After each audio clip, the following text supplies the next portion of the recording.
Megan. It's nice to see you. Great to see you. I want to take a chance to tell you how much I appreciate you coming in to talk to me today, and ask you to introduce yourself to our audience. Thank you. My name is Megan Van Stem. I am the Director of International Enrollment at Creighton University in Omaha, Nebraska. Amazing. And how long have you been at Creighton? So I've been at Creighton for 6 years, but I have been in international admissions for 11 Oh, years. phenomenal. And have you been to Hanoi before? Yes, many, many times.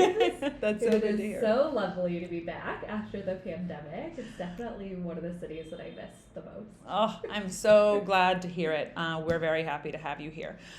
So today, the thing that I want to talk to you about a little bit is this idea of how admissions professionals look at international students and Vietnamese students behind the scenes. So I'm hoping you can kind of tell us a little bit from your side of things how you're going to look at an applicant and what that's going to mean for like the profile that they should be working on. So what I want to say first, I guess, is a little bit for you about what we're doing, right? As someone who works with students in high school, we spend, a year and a half, 2 years working on IELTS, practicing for the SAT if they're going to take it, improving grades, building a strong extracurricular profile, figuring out what you want to study, thinking about where you want to go, all this fun stuff. It takes, students quite a lot of time. Around this time every year, seniors start to actually take all that work and smush it together into an application, right? They're like, okay, now's the time. I got to fill out my forms, list out the activities.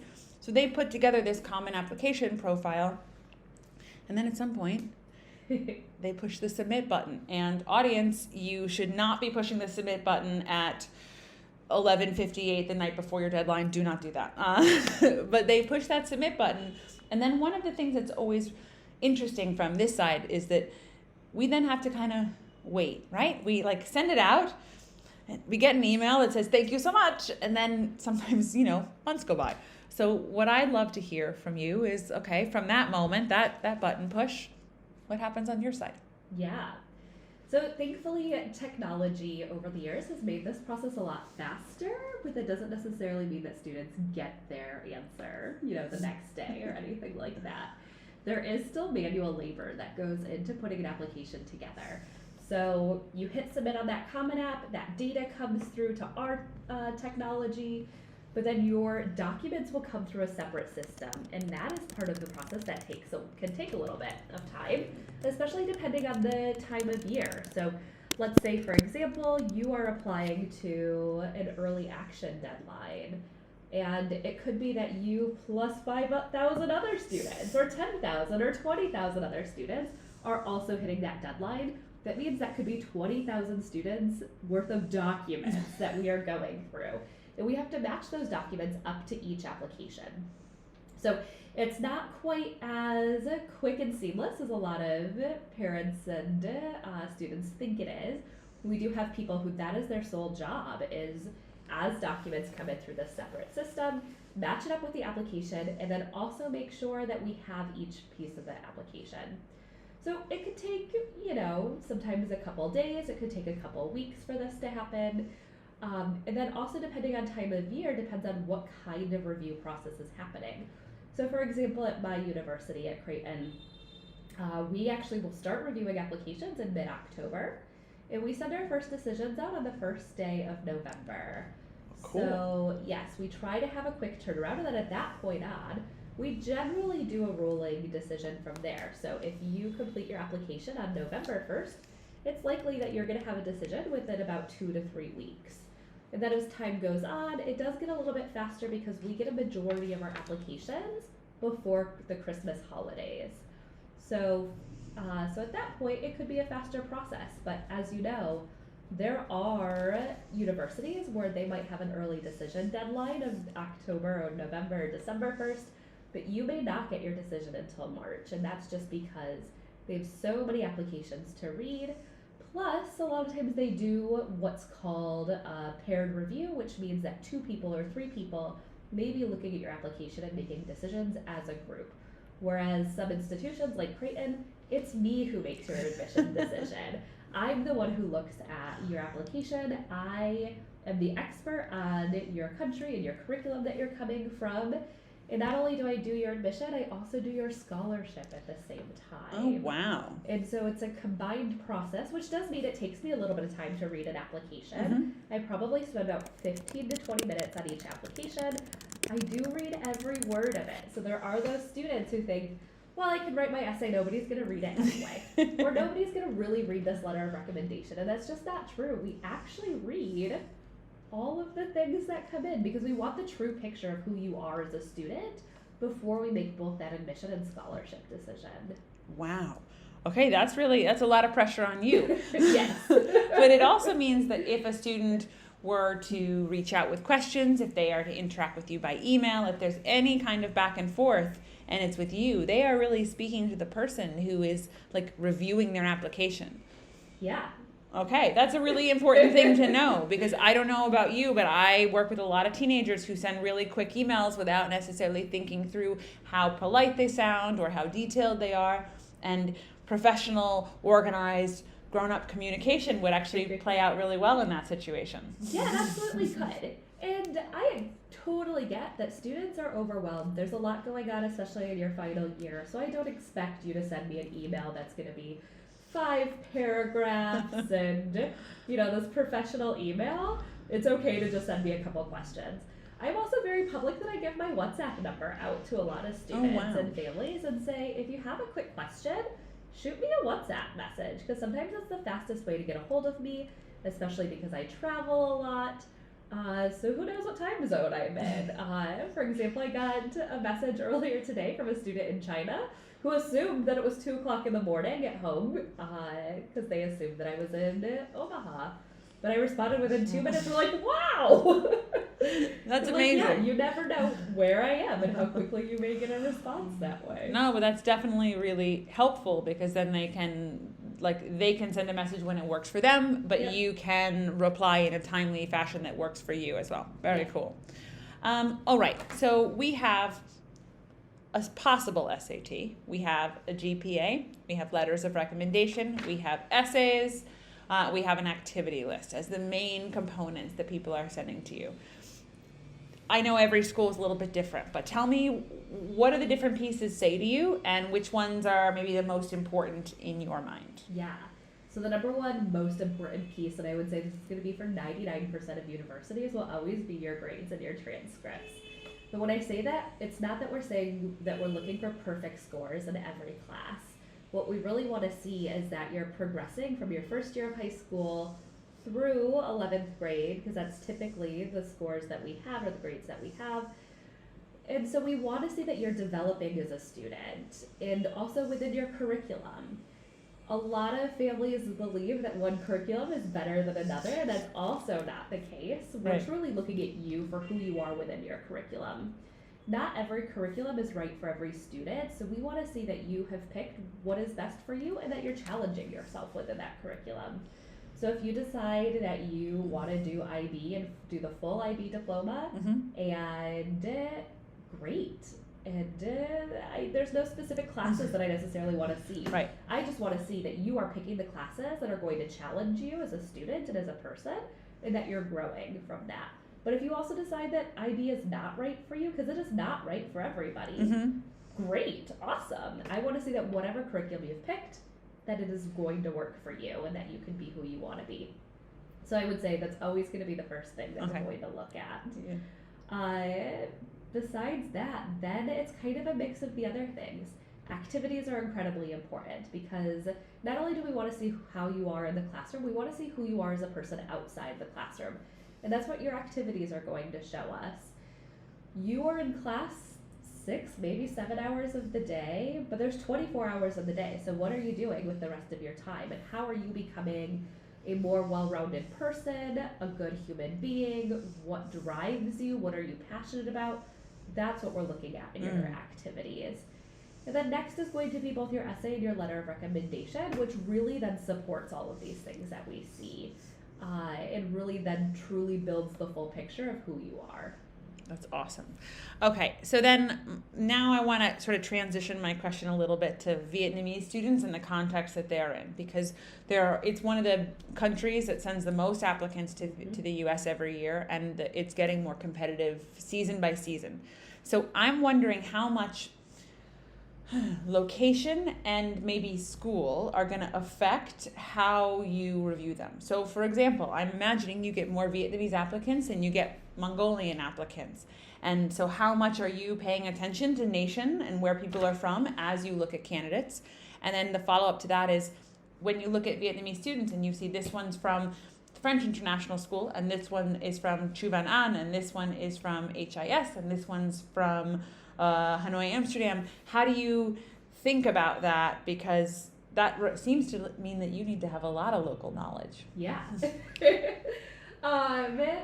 So there's definitely a couple different parts to this. So most universities in the U.S. don't necessarily have quotas of what we're looking for from each country. However, there are some universities that do, that may say, well, we're only going to admit 100 students from Vietnam or 100 students from Hanoi. But a majority of universities don't do that. We are really looking at each student individually and deciding if we think they're going to be a good fit in our institution. But then we do dive deeper than that, and it's part of why I travel so much. And I get to come to Hanoi multiple times a year, so I can get to know each school a little bit more, get to know the counselors there and the teachers or the principals, and really understand your school and the curriculum you're coming from. So that way when I look at your application, I can say, cool, I've been to your school, I've met your counselor or your principal, I understand your curriculum, and that's what makes it easier and better for me when I review your application. That's awesome. But it takes a lot of time. Yeah, it does that sounds very labor and knowledge intensive on your part. Okay, so next question is SAT. People keep saying it's optional, and as someone who has been in Hanoi for many years, one of the struggles that I have is that I talk to all the university reps and they're all like, don't take it if you don't need it. Don't take it if you don't need it. But I think because in Vietnam we have a university entrance exam that is a test that really determines your chances and what school you can go to, it's really hard for families to kind of separate themselves from this idea of a test as being a very important factor. I meet many families who don't even understand that the SAT is less important than the GPA, which it definitely is. So if you could tell me how you guys see the SAT and when you think it's worth sending and when you think a student should not bother, any thoughts or confirmations of my suspicions would be helpful. Absolutely. So I think the number one question I get asked from parents specifically is, well, if you're not looking at the SAT, what have you replaced it with? Mm-hmm. And the answer is nothing. The reality is your application is a pie. It could be a pizza pie, it could be an apple pie, it could be a chocolate pie. But at the end of the day, you are submitting an entire pie. If you submit your SAT scores, it's a piece of the pie. If you don't submit SAT scores, the other pieces of the pie just get a little bit larger. Right. So at the end of the day, it's still a full pie. But then the question always becomes, but what if I take it? Should I send? Should I not send? What should I do?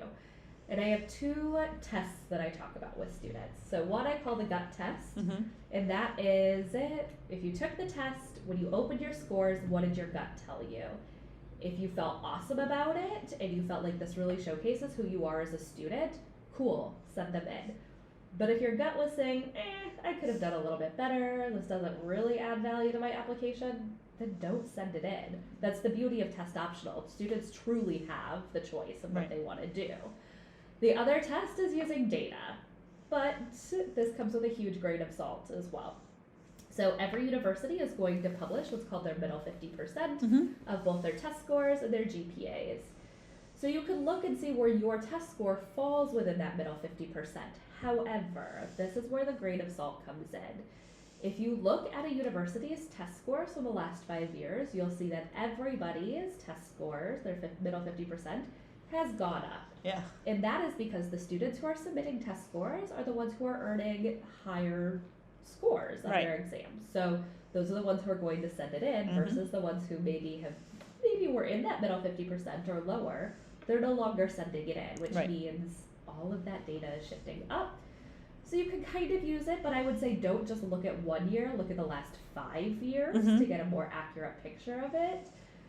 But really, you have to think about who you are as a student and what do you want to showcase. if you know you're not a good test taker, don't take it. It's not going to be worth it. Honestly, at the end of the day, most test scores just show me if you woke up on a Saturday morning and had some coffee before you took this exam. It doesn't really showcase who you are as a student. Thank you so much. I very much agree. And Vietnamese students often test really well because they have a test-based curriculum that includes a lot of high-pressure exams.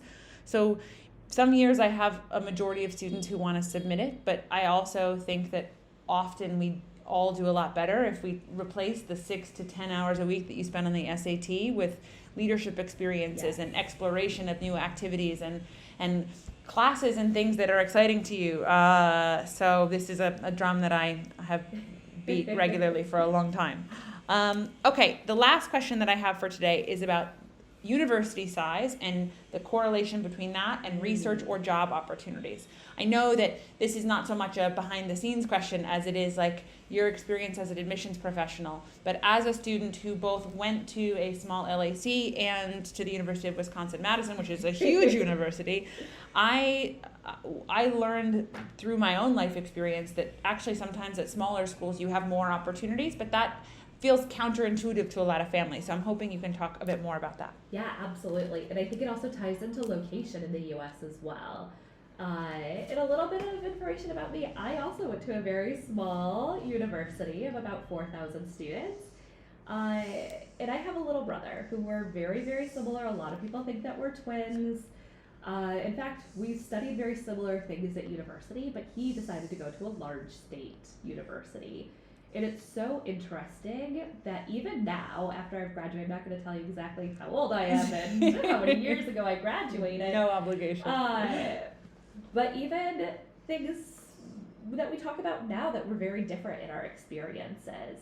One that came up recently, my little brother was looking to change jobs, and we were talking about his resume, and he never really had like a business English class where they talked about resumes and cover letters. Right. And they had a career center, but it wasn't like they had intentional outreach necessarily that you may get at smaller medium schools. Right. Whereas I had to take a class on business English, and that was one of the things that we did.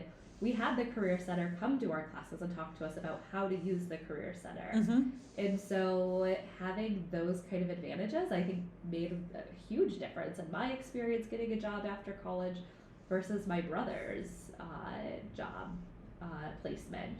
And I know for him, a lot of times they just kept leading into, but we have so many alumni. Yeah.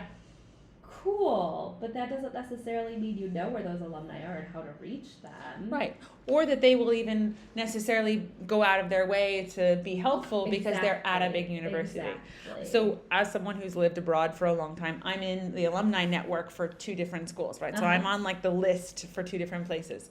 And every year I probably get 2 emails from alumni of Hobart William Smith, where I went to school, right? And they'll say like, hey, I'm moving to Hanoi, or I'm coming here for travel, or I'm here in a research fellowship. I see you're there.